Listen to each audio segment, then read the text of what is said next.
When I was a little boy, my grandfather used to bought me a new video game console.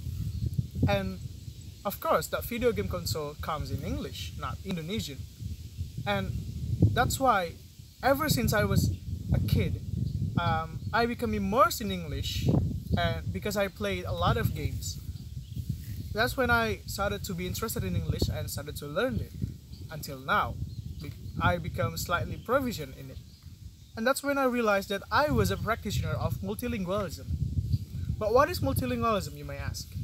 Multilingualism is, according to some sources, is the use of multiple language used by certain individual or a group of speakers with certain proficiency. And people who manage to speak more than 2 or 3 languages are called polyglots. Polyglots are people that can speak multiple language, and they were really smart most of the time. And in Indonesia, we are mostly polyglots because ever since childhood, we were raised with at least as a bilingual. We learned 2 languages ever since we were a child.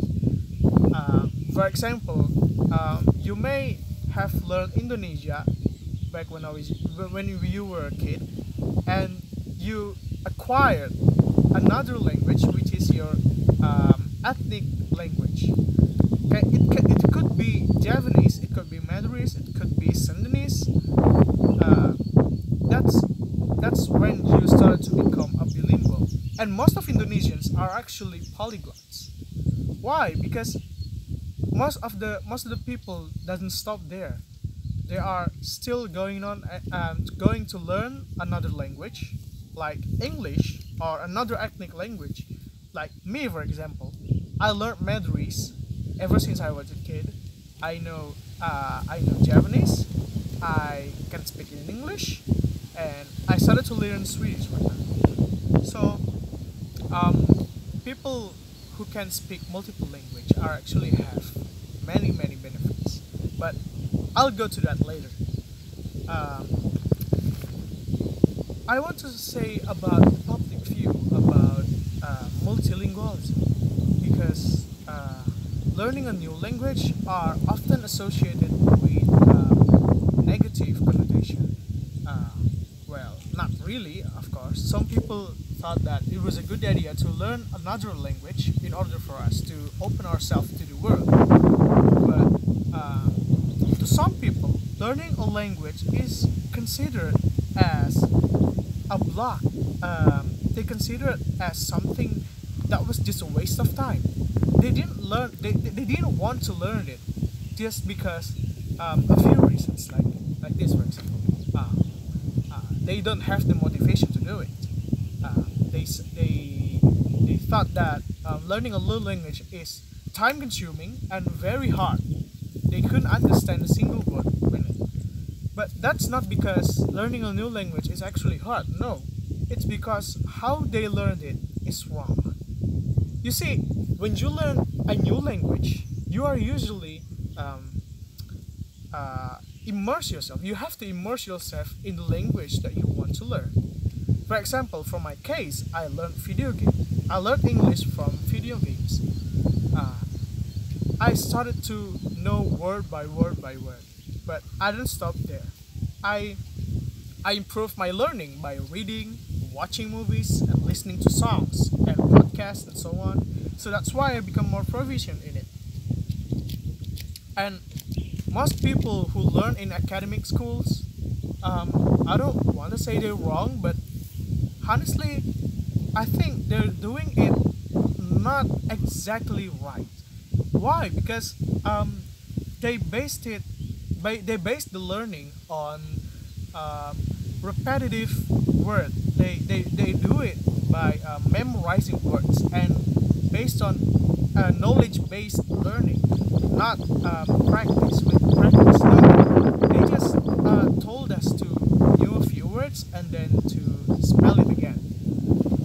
And that's the first that's the first problem about multilingualism in the eye of public. The other is some people thought they didn't have the time or money to do it, they didn't think it was really necessary to learn a new language because they can apply it in Indonesia because most of us are already speaking in Bahasa, and absolutely no reason for them to learn at least English. Maybe for them learning English is considered as critical. It's important to learn English, yes, but they stop there, or they stop learning English mid learning. Yeah, and then that's what concerns me a lot, because multilingualism is a very fantastic concept, and it's really bothers me why would people don't want to learn more new language, because it has many benefits which I'm about to say it now. According to John C.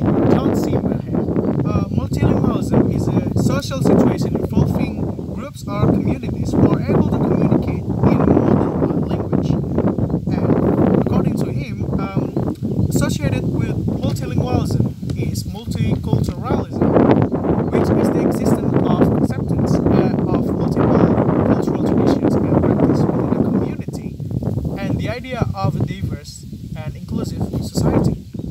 So, learning English is not only beneficial to you, and it's not only applicable in English but other language as well.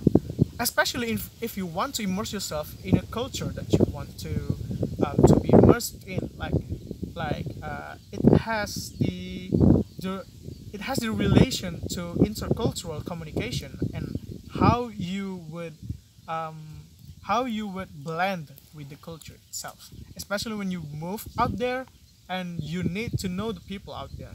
And this was related to the concept of code switching, in which you adapt to your social society. I mean, when you want to be relatable with the natives of that language, you need to know the language to some extent that you know about the your idiomatic expressions of that language itself.